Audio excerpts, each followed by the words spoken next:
The following is a presentation of UTV. University of Tennessee Sports on Television.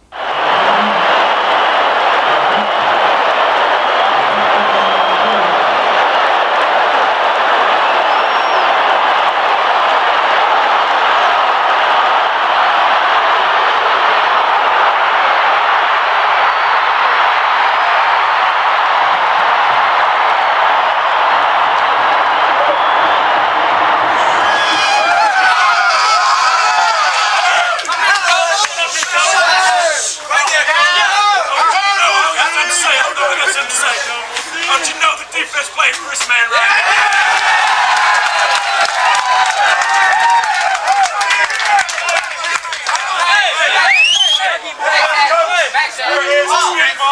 Go start here.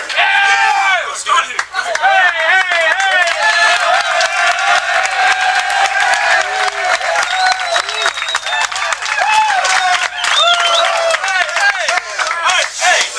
Thanks, Billy. We'll put this right on the top shelf.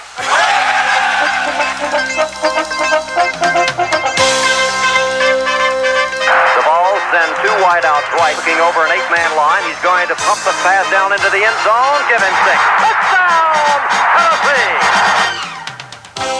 The Johnny Majors Show.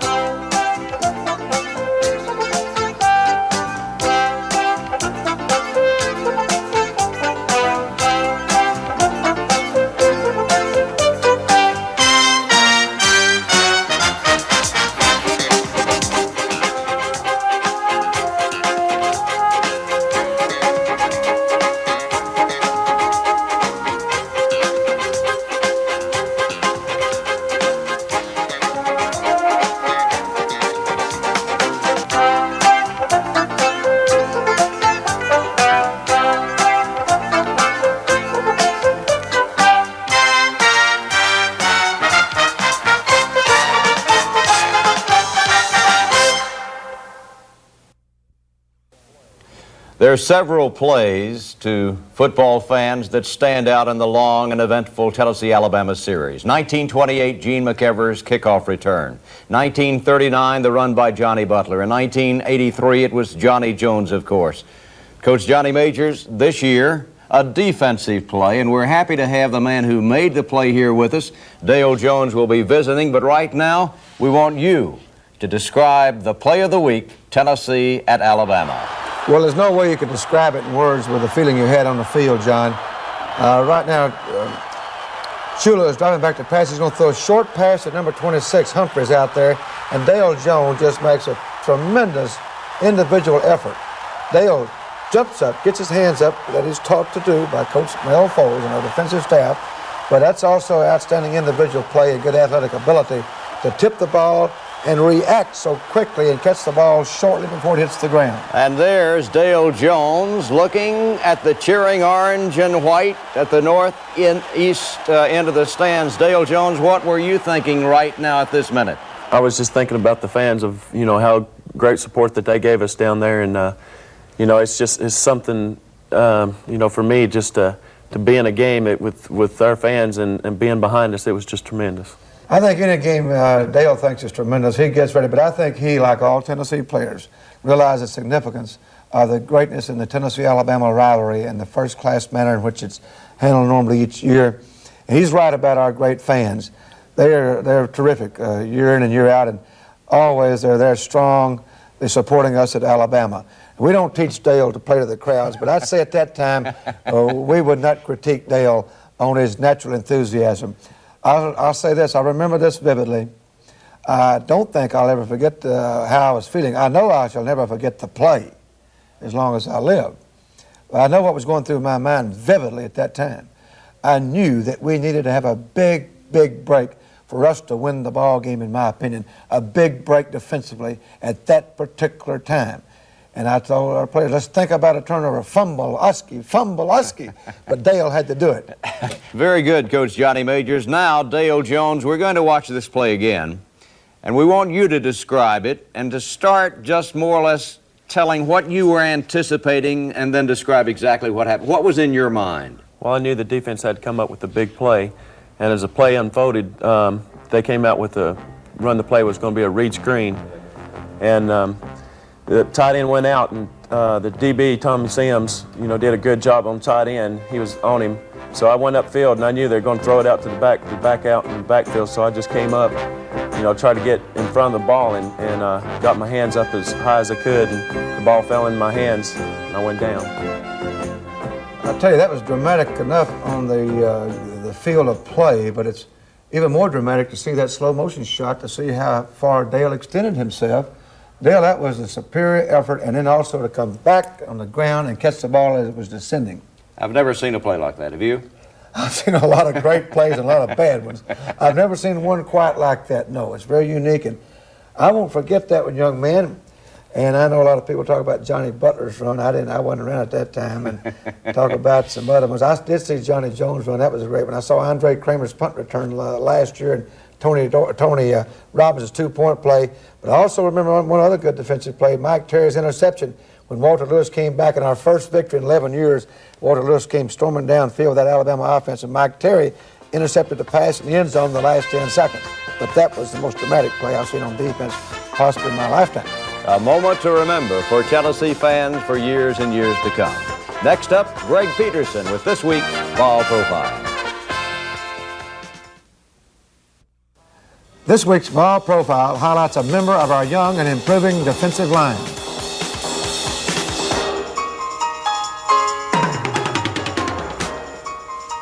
There's frustrations around here, with the coaches, and sometimes they're coming down on you, or somebody else is coming down on you, or your parents or something. So when you get out there, you can just go ahead and say, look, this is me out here. I'm gonna go out here and do what I got to do, and just cut it loose. And nobody's gonna stop you from doing what you want to do. For sophomore defensive tackle Mark Hovanek, doing what he wants to do is very important, and he's made it clear so far this season that what he wants to do is make it tough on opposing offenses. Hovanek's starting role on defense did not come easy. His ambition was to play linebacker for the Big Orange, but it was not in the cards. And I got here and they wanted a 4.6 guy, and I wasn't, there's no way I was going to run a 4.6. So they moved me to offensive line, and I quit. And me and Coach Majors discussed it, and he said, well, look, we'll give you a chance at defensive line.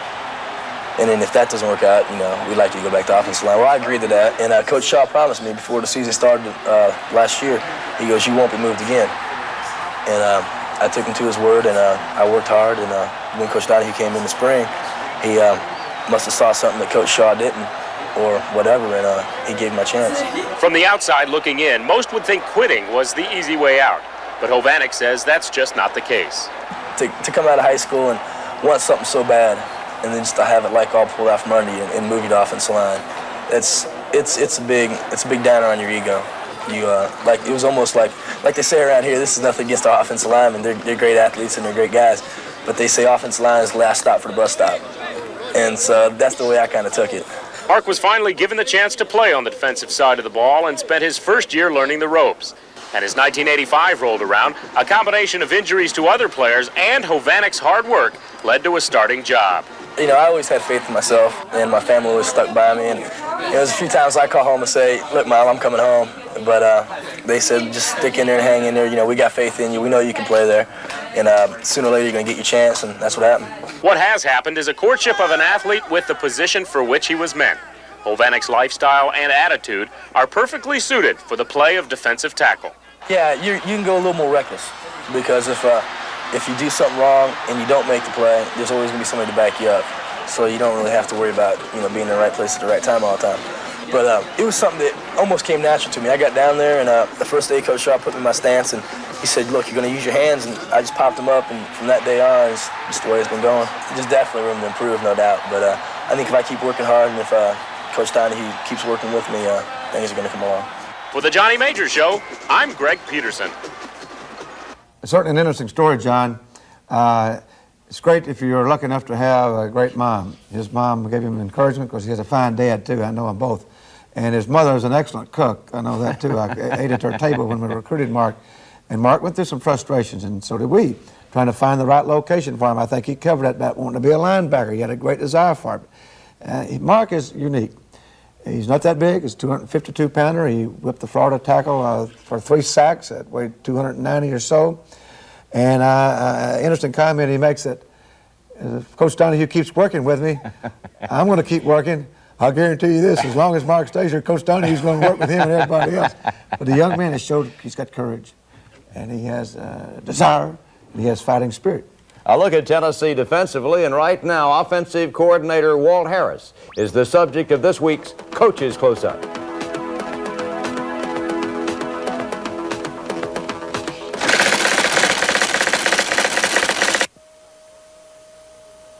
When I was growing up, I really loved the 49ers. I had a paper route, and the money I used to make from my paper route, I used to go with my uncle and call his buddies and get season tickets for 49er games. So I used to love to watch Johnny Unitas and Raymond Berry when they came to town, and John Brody and Y.A. Tittle and Hugh McElhaney, and those old names that most people won't know nowadays, except for the ones that are old as I am.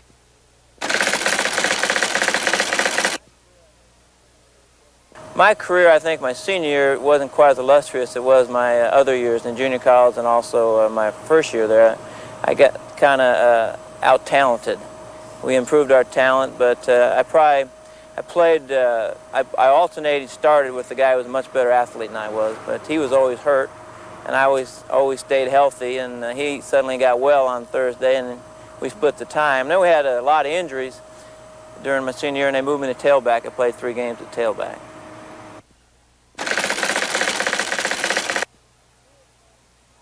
I mean, if we didn't win, it crushed me. And then I wasn't able to be there for Walt when he was needing someone to not be as down as he was.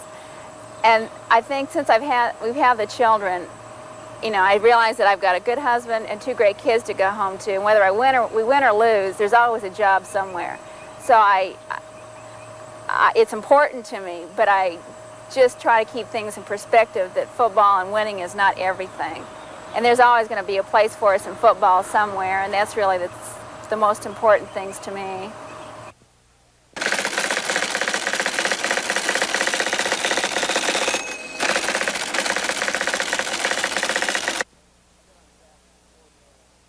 I've been on staffs where the coordinator does everything. You know, he calls every shot, tells every play, doesn't use much influence and input from other people. And during those experiences with me, that wasn't very much fun. It was good to learn from the man, but it wasn't as fun. And I really feel like we have real good coaches, and I'd be missing the boat if I didn't utilize their skills and their talent. And plus, I hope they feel that it's an opportunity for them to feel like they have a big piece of the action. I remember vividly talking to this young man about coming to Tennessee. He was coaching for Mike White, and I was looking all over the country for offensive coordinator or offensive quarterback coach. And from everywhere I talked, people I talked with, he was the #1 man we were looking for. And I asked him and his wife to come in for an interview. I like to meet the wives too, because that's a big factor in our lives. As you can tell by Nancy, a beautiful lady who's a very smart, conscientious young lady. And Walt came in and watched our films. He'd been involved with a pass-oriented offense at Illinois, a very productive offense. And after watching our films with our offensive coaches and discussing with me, he says, well, one thing I like about it, Coach, you all also run the ball well. I said, well, how do you feel about the run-pass combination? He says, Coach, the main thing is to score and win, running or passing. Got 2 cute kids, and they are very, very family-oriented. Scotty and Heather, Skylar and Summer are lovely kids, and they are really family-oriented.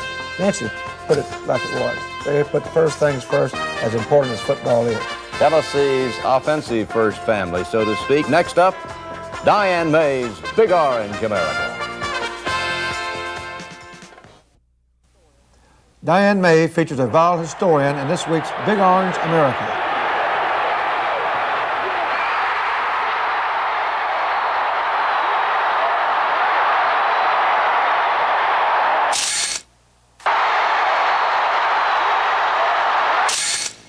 He doesn't work for any newspaper. He's not a photographer for any magazine. Bud Fields is just an amateur shutterbug who's made the Tennessee Vols his own particular hobby. He doesn't just take pictures, though. He collects them, thousands of them, and he keeps them in scrapbooks, big scrapbooks. I started collecting pictures when I was 12 years old. And I just amazed, hundreds of pictures. I used to go up to the News Sentinel and the Journal and beg pictures from the, the sports writers. They'd give me a few to, tell me to scram, kid. And I had all these pictures, and I started putting them in these scrapbooks. And you know, I've got so many that I just feel like that I can't quit. You know, I just keep on adding on to it. Each scrapbook weighs about 50 pounds. That's because they contain everything that pertains to Tennessee football, posters that they have now, you know, of the Heisman candidates like Tony Robinson or Johnny Jones or Reggie White, and pictures of the covers to old football programs, various years. And I save football brochures from every year. Bud says his hobby has led him to meet a lot of good people. I've had some real good friends, some of the players that have played in years past. I've had some good friends, and of course I met Majors a few years ago, and when I picked him on my all-time Tennessee team, we became good friends, I believe. Majors even autographed Bud's scrapbook. Let's see, to Bud Fields, a deep orange-blooded volunteer with best wishes always and a deep appreciation for helping preserve our great tradition. A few years ago, Bud compiled all his photographs and published a book, A Pictorial History of Tennessee's Football Program. Bud says seeing his pictures in print was a boyhood dream come true and the culmination of a lifetime of work. When you see Bud on the sidelines, you'll know he's adding to his collection, to those scrapbooks that he says he wouldn't sell at any price. His only wish, he says, is that he could find some way to share them with all the rest of the Big Orange fans.